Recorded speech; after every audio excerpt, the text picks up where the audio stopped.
Hi friends, আজ আমরা যাচ্ছি চার্চ দেখতে। প্রত্যেকবারই আমরা চার্চ দেখতে যাই 25শে ডিসেম্বরে, কিন্তু এইবার 25শে ডিসেম্বর যেহেতু বাড়ি ছিলাম না, সেহেতু এইবার চার্চটা দেখতে যাওয়া হয়নি।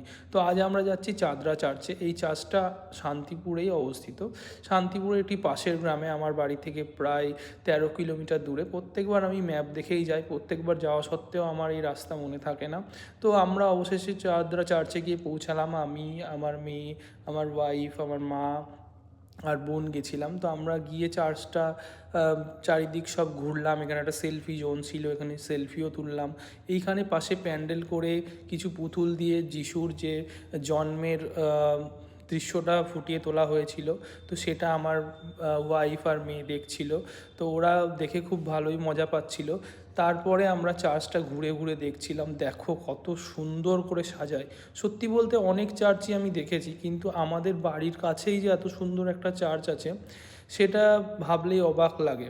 প্রত্যেক বাড়ি যাই, আমার সব থেকে বেশি ভালো লাগে এই চার্চটা। দেখো আমার মেয়ে কী সুন্দর এই চার্চটাতে এসে খেলা করছিল। দেখো চার্চের সামনে কত সুন্দর করে গেট তৈরি করা হয়েছে।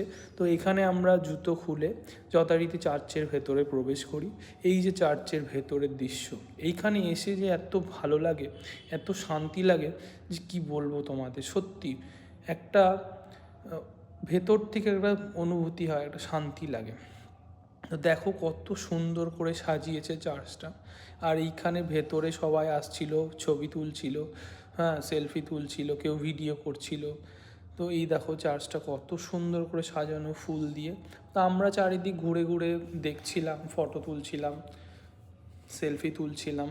তো চার্চটির ভেতরে যিশুর মূর্তি, মাদার ম্যারির মূর্তি ছিল। এখানে আমার মেয়ে দেখো ভাবছিল এটা বুঝি কোনো মন্দির। তো ও বারবার এদিক ওদিক ঘুরে প্রণাম করছিল। পাশে একটা বান্ধবীও জোগাড় করে নিয়েছিল। ও যেখানেই যায় একটা বাচ্চা দেখলেই তার সাথে বন্ধুত্ব করতে চায়। দেখো মেয়ে কেমন ছুটে ছুটে দৌড়ে দৌড়ে সব মূর্তিগুলো দেখছিল আর প্রণাম করছিল।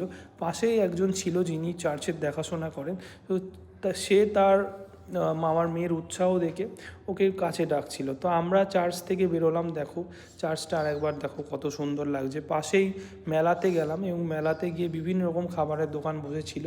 তো এখানে পাশেই একটা চপের দোকান চোখে পড়লো, যেখানে একটা বয়স্ক দাদু দিদা চপ ভাজছিল। তো সেই মতো আমরা চপের দোকান থেকে 3-4 রকম চপ কিনে খাওয়া দাওয়া করে তারপরে আবার মেলার ভেতরে হরেক মালের দোকান আর কম্পিটিশনের দোকানগুলোই দেখলাম, ট্রাই করলাম।